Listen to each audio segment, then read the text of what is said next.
Hello friends, स्वागत है आप सभी का हमारे चैनल क्विक स्टडी में। मैं इकबाल वेस्ट। इस वीडियो के माध्यम से दोस्तों आपके यहाँ पर कराऊंगा केमिस्ट्री का दोस्तों एक महत्वपूर्ण टॉपिक जिसका नाम है ठोस अवस्था। जी हाँ दोस्तों, यहाँ पर आप देखेंगे सॉलिड स्टेट, जो केमिस्ट्री का दोस्तों एक बहुत ही महत्वपूर्ण टॉपिक है। इसके आधार पर दोस्तों बहुत सारे क्वेश्चन आते हैं, तो इनको आप आराम से देखेंगे दोस्तों।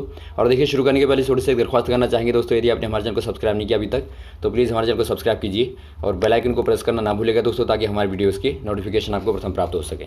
तो आइए शुरू करते हैं दोस्तों। आराम से आप देखिए, कॉपी और पेन निकालेंगे ताकि आपको जो भी यहाँ पर महत्वपूर्ण बिंदु मिलेंगे उनको दोस्तों आप नोट करते रहेंगे। दोस्तों यहाँ पर देखिए, सबसे पहले आपको थोड़ा सा ठोसों को डिफाइन कर दें दोस्तों। ठोस यहाँ पर देखिए केमिस्ट्री के आधार पर, रसायन विज्ञान के आधार पर आप कैसे डिफाइन करेंगे ठोस। दोस्तों यहाँ पर देखिए, एक प्रकार से क्या होता है, ये अवयवी कणों के दोस्तों संकुल होते हैं। अवयवी कण मतलब दोस्तों आपके जो परमाणु होता है या फिर आपका आयन होता है या फिर आपके अणु होते हैं। तो अवयवी जो आपके अवयवी अणु होंगे, कण होंगे, वो क्या होंगे दोस्तों, परमाणु होंगे या फिर आपके आयन होंगे या फिर आपके अणु होंगे। तो इनका दोस्तों आपस में संकुल मतलब आपका पैकिंग, इनके आपस में दोस्तों जो पैकिंग होती है उसी के द्वारा दोस्तों ठोसों का निर्माण होता है। अब यहाँ पर देखिए दोस्तों, ठोस आपके मुख्यतः दो प्रकार के होते हैं, जिनको आप क्रिस्टलीय और अक्रिस्टलीय कहते हैं। क्रिस्टलीय ठोस क्या होते हैं दोस्तों, इनमें देखिए आपका एक प्रकार की दोस्तों समान प्रकार की क्या होती है, संरचना होती है। मान लीजिए आपका एक यहाँ पर देखिए दोस्तों परमाणुओं के द्वारा या फिर आयनों के द्वारा या फिर अणुओं के द्वारा एक जो आपका जालक बनेगा, इसे आप दोस्तों जालक, एकक जालक बोलते हैं। वैसे ही दोस्तों आपके लगातार बार बार सतत बनेंगे, अर्थात इन्हीं का दोस्तों पुनरावृत्ति होगी और इससे एक ठोस का निर्माण होगा। तो इससे आप क्या कहते हैं दोस्तों, इससे आप बोलते हैं एक प्रकार से नियमित जालकों का एक दोस्तों समूह। तो ये दोस्तों आपका क्या होता है, क्रिस्टलीय वाला ठोस होता है, सॉलिड होता है। और एक होता है दोस्तों आपका अक्रिस्टलीय वाला, उसमें क्या होता है दोस्तों, उसमें देखिए आपका अनियमित होता है इनका, जो अभी आपने देखा ये आपका एक जालक है, इनको दोस्तों आप जालक बोलते हैं और ये आपके जालक बिंदु कहलाते हैं। तो इनका दोस्तों यदि आप पुनरावृत्ति करेंगे तो आपका थोड़ा सा एक या फिर दो समान होंगे, फिर बाद में थोड़ा सा बदल जाएगा। मान लीजिए आपका एक इस प्रकार से आ गया या फिर एक इस प्रकार से आ गया, तो ये दोस्तों आपके यहाँ पर क्या हो गया, अनियमित हो गया। आप देख रहे हैं यहाँ पर अलग अलग प्रकार का हो गया, एक आपका अलग है, ये आपका अलग है, ये आपका अलग है। तो ये दोस्तों आपके यहाँ पर अक्रिस्टलीय कहलाता है। तो इस प्रकार से दोस्तों आपके मुख्यतः दो हो गए। तो ये दोस्तों आपको यहाँ पर देखिए शुरुआत में डिफाइन कर दिया हमने, ताकि आपको बाद में जब आने पे आपको समझ में आए कि आपके क्या होते हैं, क्रिस्टल क्या होते हैं, जालक क्या होता है। ये आपका जालक होते हैं दोस्तों, इनके जालक बिंदु कहलाते हैं। तो इनको आपको समझना है। अब देखिए दोस्तों, इनके आधार पर क्वेश्चनों को देखिए आप, जो क्वेश्चन यहाँ पर हैं। पहला क्वेश्चन क्या देखता है दोस्तों आपको, एक विशेष ठोस अति कठोर है तथा इसका गलनांक अति उच्च है। ठोस अवस्था में यह अचालक है और प्रगलन अवस्था में दोस्तों प्रगलन होने पर यह विद्युत का चालन करता है। तो आपको बताना ठोस का प्रकार क्या है। अब देखिए दोस्तों, ठोस आपके इनके आधार पर ही दोस्तों, जो आपने अभी देखा क्रिस्टल और अक्रिस्टल के आधार पर ही दोस्तों आपके अलग अलग प्रकार के होते हैं। धात्विक होते हैं, आणविक होते हैं या फिर आपके दोस्तों आयनिक होते हैं। तो इनमें से आपको बताना है कौन सा होगा दोस्तों। ये आपका हो जाएगा दोस्तों आयनिक जाएगा। आयनिक ठोसों में क्या होता है दोस्तों, जो आपके आयनिक सॉलिड होते हैं उनमें दोस्तों आयनों के मध्य में ये आपके बंध बनते हैं। जो अभी आपने देखा दोस्तों आपस में बॉन्डिंग होती है, पैकिंग होती है, वो दोस्तों आयनों के मध्य में होती है। मान लीजिए आपका NaCl को आप एग्जाम्पल के तौर पर लीजिए। NaCl में दोस्तों Na पॉजिटिव और Cl नेगेटिव, इन दोनों के बीच में दोस्तों आपका जो पैकिंग होगी उसके बाद दोस्तों जो आपका बनेगा वो आपका एक प्रकार से आयनिक ठोस बनेगा दोस्तों। तो ये दोस्तों क्या होते हैं, ठोस अवस्था में क्या होंगे, आपस में दोस्तों बंध तब बने रहते हैं। तो ये आपके कुचालक होते हैं, एक प्रकार से अचालक होते हैं दोस्तों। लेकिन जब आप इनको प्रगलित कर देते हैं तो ये चालन करने लगते हैं। अगला क्वेश्चन यहाँ पर देखिए दोस्तों, किस प्रकार के ठोस विद्युत चालक आघातवर्धी और तन्य होते हैं। दोस्तों यहाँ पर देखिए, चालक ठोस आपको बताना जो विद्युत के चालक होंगे और आघातवर्धी और तन्य होंगे। आघातवर्धी मतलब दोस्तों आपके जिनको आप पीट के पतला बना देते हैं, चादरों के रूप में तब्दील कर देते हैं। आपने देखा होगा बहुत सारे ठोस होते हैं, जैसा कि आपका लोहे के एग्जाम्पल को आप लें या फिर सोने के एग्जाम्पल को लें। इनको दोस्तों आप पीटेंगे तो आपका पतली चादर में कन्वर्ट हो जाते हैं। और वैसे दोस्तों आपका तन्य मतलब होता है पतली तार के रूप में खींचा जाना। आपने देखा होगा दोस्तों एक ठोस को जब आप खींचते हैं तो थोड़ा सा इस प्रकार से दोस्तों आपका खींच जाता है तार के रूप में। तो ये दोस्तों आपको यहाँ पर देखिए कौन से वाले ठोसों में ये गुण पाया जाता है आपको बताना है, आणविक या फिर आयनिक ठोसों में या धात्विक ठोसों में या फिर सहसंयोजक ठोसों में। ये दोस्तों आपका यहाँ पर होता है केवल धात्विक ठोसों में दोस्तों। ऑप्शन नंबर आपका 3 वाला सही हो जाएगा। धात्विक ठोस क्या होते हैं दोस्तों, इनमें देखिए बाहर से पूरे अयुग्मित इलेक्ट्रॉन होते हैं दोस्तों। इनके बाहरी जो आपका कक्षाएं होती है दोस्तों, उनमें क्या होते हैं, एक प्रकार से अयुग्मित इलेक्ट्रॉनों का समुद्र होता है। तो इसमें क्या होता है दोस्तों, ये अयुग्मित इलेक्ट्रॉन क्या होते हैं, फ्री इलेक्ट्रॉन जो आपके होते हैं, जहाँ भी ऊर्जा मिली वहाँ को भाग जाते हैं। मान लीजिए आपको चालन करना है तो वहाँ पर भाग जाएंगे, ऊष्मा देनी है तो आपको वहाँ पर भाग जाएंगे। तो इस प्रकार से दोस्तों सभी जो रीजन होते हैं, जो आघातवर्धिता का होता है, तन्यता का होता है, या फिर दोस्तों धात्विक चमक भी जो होती है, जो चमक पाई जाती है दोस्तों, ये भी आपकी अयुग्मित इलेक्ट्रॉनों के कारण ही होती है। तो ये आपको पता होना चाहिए। अगला यहाँ पर देखिए दोस्तों, ठोस ए एक अति कठोर तथा गलित अवस्था में विद्युत रोधी है, मतलब कुचालक है और बहुत उच्च ताप पर पिघलता है। तो यह दोस्तों किस प्रकार का ठोस आपको बताना है। यह आपका दोस्तों आणविक होगा, आयनिक होगा, या फिर धात्विक होगा, या फिर सहसंयोजी होगा। ये दोस्तों यहाँ पर देखिए आपका सहसंयोजक हो जाएगा। ऑप्शन नंबर आपका चौथा वाला सही हो जाएगा, क्योंकि दोस्तों इनमें देखिए आपस में बहुत ही कोवलेंट बॉन्ड जो होते हैं दोस्तों बहुत ही मजबूत होते हैं और ये दोस्तों परमाणुओं के मध्य में बनते हैं। तो आपको पता होना चाहिए। फॉर एग्जाम्पल दोस्तों आपका जो हीरा होता है, हीरा क्या है दोस्तों, एक प्रकार का सहसंयोजक बंध वाला दोस्तों एग्जाम्पल है। इसमें दोस्तों कार्बन का हीरा अपर रूप होता है, आपको पता होगा। तो कार्बनों के बीच में दोस्तों सहसंयोजी बंध बनने के कारण आपका हीरे का निर्माण होता है। अगला क्वेश्चन यहाँ पर देखिए दोस्तों, ग्रेफाइट है। ग्रेफाइट क्या है दोस्तों, आयनिक ठोस है, या धात्विक ठोस है, या सहसंयोजी ठोस है, या फिर आणविक ठोस है। ये दोस्तों आपका सहसंयोजक ठोस हो जाएगा दोस्तों। ऑप्शन नंबर आपका 3 वाला सही हो जाएगा, कोवलेंट सॉलिड दोस्तों। क्योंकि ये भी दोस्तों क्या होता है, आपको पता होगा ग्रेफाइट क्या होता है दोस्तों। ग्रेफाइट भी कार्बन का एक अपर रूप होता है और इनमें दोस्तों कोवलेंट बॉन्ड होता है। लेकिन यहाँ पर देखिए मजे की बात क्या है दोस्तों, अभी आपने देखा हीरा क्या होता है। हीरा एक प्रकार से दोस्तों विद्युत का ठोस अवस्था में बहुत ही कम चालन करता है, बहुत कम करता है। लेकिन दोस्तों जो ग्रेफाइट होता है बहुत ज़्यादा चालन करता है, अर्थात एक अच्छा खासा दोस्तों चालक होता है विद्युत का। और ये दोस्तों आपका बहुत कोमल होता है, जबकि हीरा दोस्तों बहुत कठोर होता है। एकदम आप देख सकते हैं कि विपरीत प्रकृतियाँ होती हैं, जबकि बॉन्ड दोस्तों इनमें सहसंयोजी होते हैं। इसका रीज़न क्या होता है दोस्तों, यहाँ पर देखिए इनमें कार्बन के बीच में दोस्तों 3 कार्बनों के बाद में एक फ्री दोस्तों यहाँ पर इलेक्ट्रॉन होता है। और इस प्रकार से दोस्तों जब आप पूरा बनाएंगे तो बहुत सारे इस प्रकार के फ्री इलेक्ट्रॉन होते हैं इनमें, जो दोस्तों क्या करते हैं, विद्युत का चालन भी करते हैं और इनके माध्यम से दोस्तों एक परत दूसरी परत में आराम से फिसल जाती है। तो इसी के कारण दोस्तों इनमें कोमलता भी पाई जाती है। तो ये क्वेश्चन आपका कभी आ सकता है, तो आप ध्यान देंगे। अगला क्वेश्चन यहाँ पर देखिए दोस्तों, निम्न में से कौन सा सहसंयोजक क्रिस्टल है। इनमें से आपको बताना है दोस्तों कौन सा वाला कोवलेंट क्रिस्टल है। ये आपका रॉक सॉल्ट होगा, बर्फ होगा, क्वार्ज होगा, या शुष्क बर्फ होगा। ये दोस्तों आपके यहाँ पर देखिए हो जाएगा क्वार्ज दोस्तों। ऑप्शन नंबर 3 वाला सही हो जाएगा, क्वार्ज। और क्वार्ज में ही दोस्तों आपको पता होगा क्वार्ज में क्या होता है, सर्वाधिक दोस्तों प्रत्यास्थता पाई जाती है। कभी क्वेश्चन आता है कि बताइए सबसे ज़्यादा प्रत्यास्थ कौन सा वाला होता है, ये आपका दोस्तों क्वार्ज ही होता है। तो आपको पता होना चाहिए। अगला क्वेश्चन यहाँ पर देखिए दोस्तों, प्लास्टिक है। प्लास्टिक क्या है दोस्तों आपको बताना है। आयनिक ठोस होगा, धात्विक ठोस होगा, सहसंयोजी ठोस होगा, या इनमें से कोई नहीं। ये दोस्तों आपका इनमें से कोई नहीं हो जाएगा। ऑप्शन नंबर आपका चौथा वाला सही हो जाएगा दोस्तों। क्योंकि जो प्लास्टिक होता है दोस्तों, प्लास्टिक क्या होता है देखिए, प्लास्टिक एक अक्रिस्टलीय ठोस होता है दोस्तों। अक्रिस्टलीय मतलब इनमें संरचनाएं दोस्तों एकदम अलग अलग प्रकार की पाई जाती हैं, अर्थात समान नहीं पाई जाती हैं। आपको शुरुआत में ही हमने बता दिया था आपके अक्रिस्टलीय क्या होते हैं। तो ये दोस्तों आपका अक्रिस्टलीय का एग्जाम्पल है।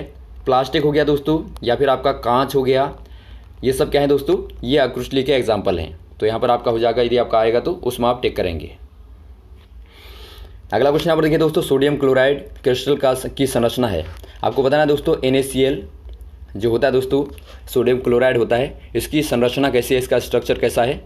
फलक केंद्रीय घनी होगा, या मोनोक्लिनिक होगा, या ऑर्थोरोम्बिक होगा, या चतुष्कोणीय होगा। ये दोस्तों आपके यहाँ पर होता है फलक केंद्रीय दोस्तों, अर्थात FCC होता है दोस्तों। फेस सेंट्रल आप बोलते हैं इनको। फेस सेंट्रल दोस्तों क्यूबिक होता है। तो ऑप्शन नंबर आपका पहला वाला सही हो जाएगा, फेस सेंट्रल क्यूबिक। और इसमें दोस्तों यहाँ पर देखिए एक एकिका में दोस्तों इसके कितने पाए जाते हैं। यदि आपका जालक बिंदु पूछा जाएगा दोस्तों आपका FCC में, तो FCC में जालक बिंदु की संख्या होती है दोस्तों, एक तो सभी कोनों में होता है, आपको पता होगा 8 कोने दोस्तों एक घन में होते हैं, और प्लस दोस्तों एक आपका सभी फेसों में होता है। आपको पता होगा 6 फेस होते हैं, तो सभी में एक होता है आपका मध्य में। तो आपका कुल 14 दोस्तों जालक बिंदु होते हैं।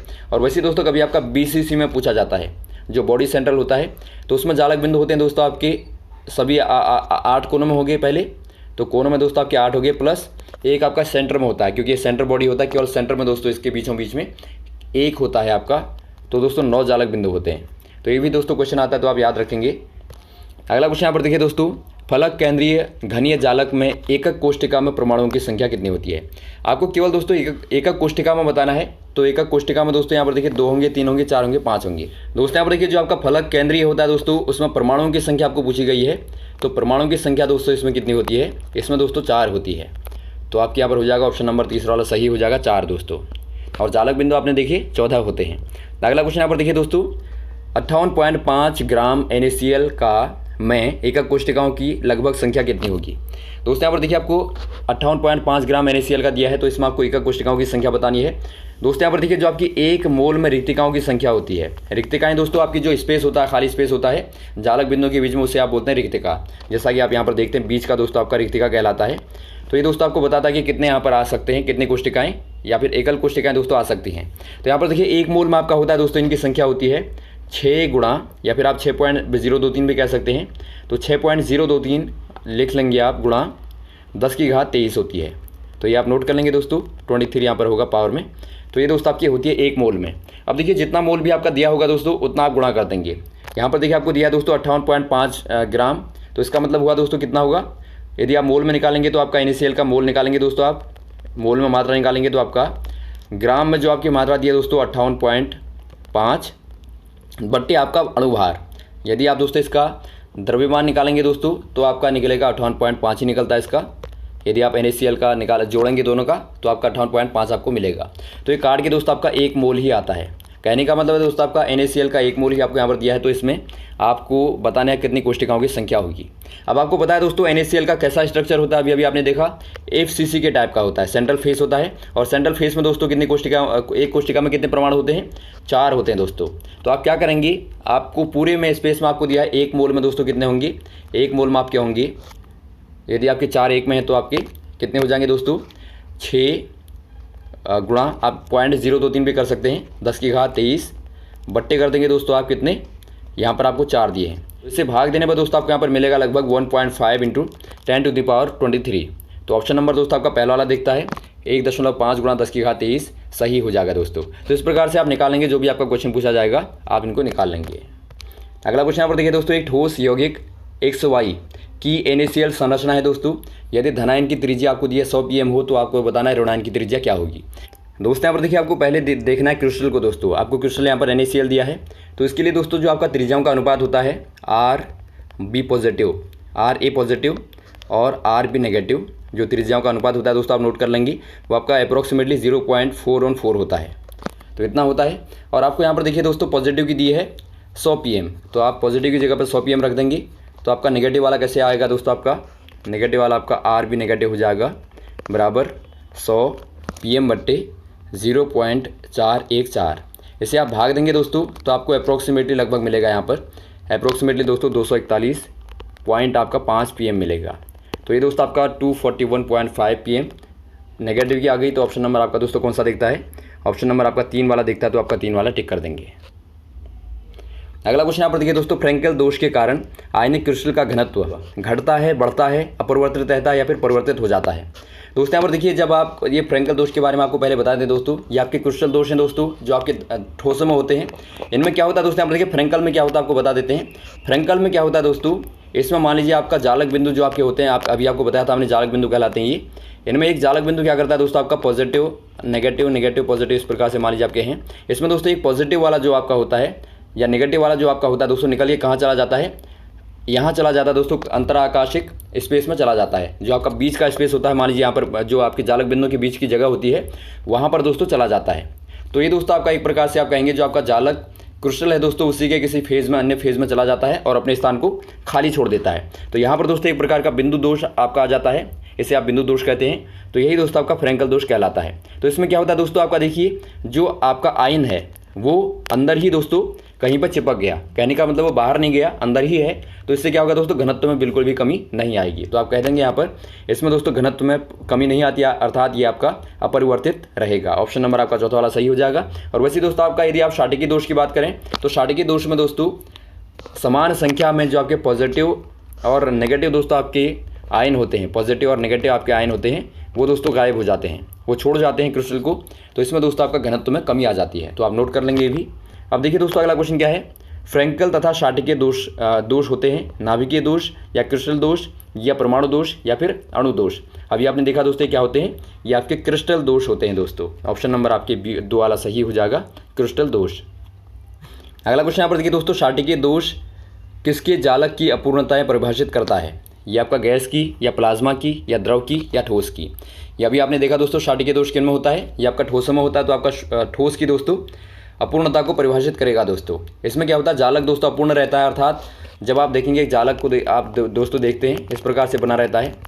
और भी यहाँ पर आप बहुत सारे ले सकते हैं इस प्रकार के। तो इनमें दोस्तों आपके पॉजिटिव नेगेटिव इस प्रकार से आपके आयन जुड़े रहते हैं। अब इसमें क्या होगा दोस्तों, मान लीजिए यहाँ से कोई पॉजिटिव निकल गया और यहाँ से एक नेगेटिव निकल गया, तो ये दोनों ही दोस्तों यहाँ से गुम हो जाएंगे, गायब हो जाएंगे। तो ये दोस्तों यहाँ पर देखिए गायब हो जाएंगे, तो यहाँ पर क्या होगा, यहाँ पर खाली स्थान रह जाएगा।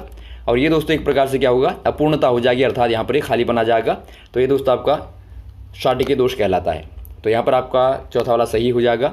अगला क्वेश्चन यहाँ पर देखिए दोस्तों, Fe3O4 का क्रिस्टल है। ये दोस्तों यहाँ पर देखिए किसका क्रिस्टल है, ये आपका प्रतिचुंबकीय या लौह चुंबकीय का या अनुचुंबकीय का या इनमें से कोई नहीं।